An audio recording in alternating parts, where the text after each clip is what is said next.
my name's Alex, this is Gilly, and today I'm going to show you how to tack up a horse. For those of you that don't know what tacking up your horse means, it's putting on all this lovely equipment so that you and your horse can have a great ride. To tack up your horse, you're going to need a saddle pad, a half pad, a saddle, a girth, and a bridle. Every time you tack up your horse, you want to make sure you're on the left side.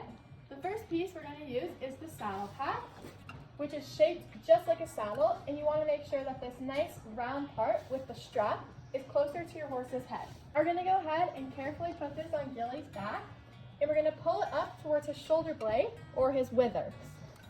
This way he's going to be nice and comfortable when we're on his back. Next item is the half pad, which is similar to a saddle pad but adds extra protection and comfort for your horse.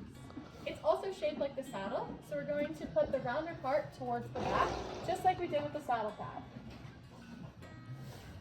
Here is the saddle, which is what you sit on when you ride your horse. It has this nice big seat here where your bum goes, which means this part is going to go towards your horse's head. When you're putting on the saddle, you want to make sure you're very gentle so that you don't hurt the horse's back. If your horse is too tall, kind of like Gilly, then you can get your friend to stand on the other side. Now I'm going to pull the two pads into the pommel of the saddle so that it's nice and comfortable on Gilly's back, and I'm also going to scooch it up more towards his withers. Next step is the girth, which is like a big belt that goes around your horse's stomach. Girths come in all different shapes and sizes, but today we're going to use this one on Gilly. Time for the girth, we're going to make sure that this ring is facing towards Gilly's head. In order to put on the girth, we need to attach it to something, so we're going to lift up this big flap here, called the saddle flap, and we're going to reveal our billet strap. This is what connects the girth to the saddle. Similar to a belt, you're going to feed the billet straps through the metal part of the girth and place the pin inside the holes. You're going to do this for both of the straps so that's nice and secure. First, put on the girth, you want to make sure that it's on the first or second hole because horses like to do something called bloat. It's where they push out all their belly like they're pregnant so that you can't get this too tight. Now we're going to carefully reach underneath our horse. If you're not comfortable with this, you can get your friend to pass it to you. And we're going to pull as hard as we can since Gilly had a lot to eat for dinner. Again, we're going to feed this through, pull it up, and tighten it around the second loop.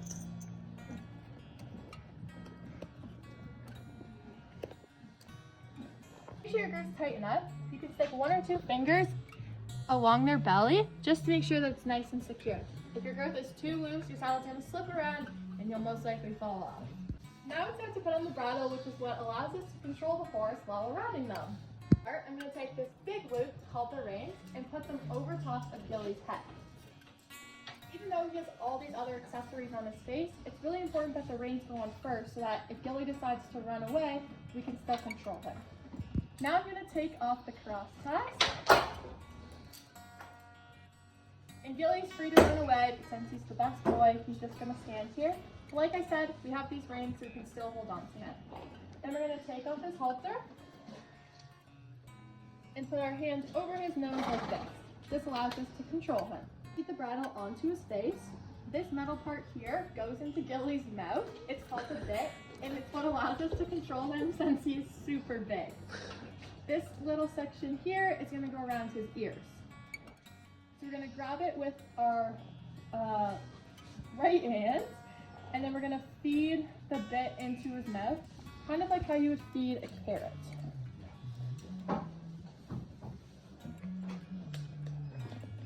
And Gilly's really good at this.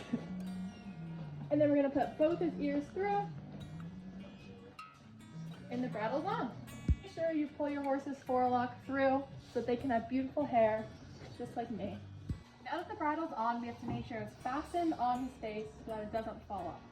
The first piece is the nose piece, and we are going to tuck this underneath these thin straps here on both sides.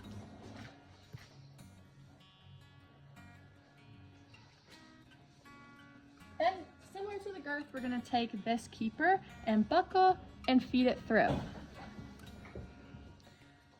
If you're trying to figure out how tight to do it, you can use two fingers and place them under your horse's chin.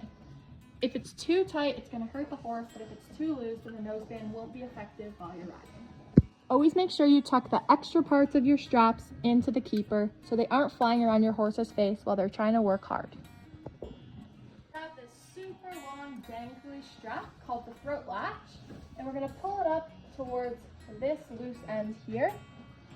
And just like the nose band, we're going to feed it through.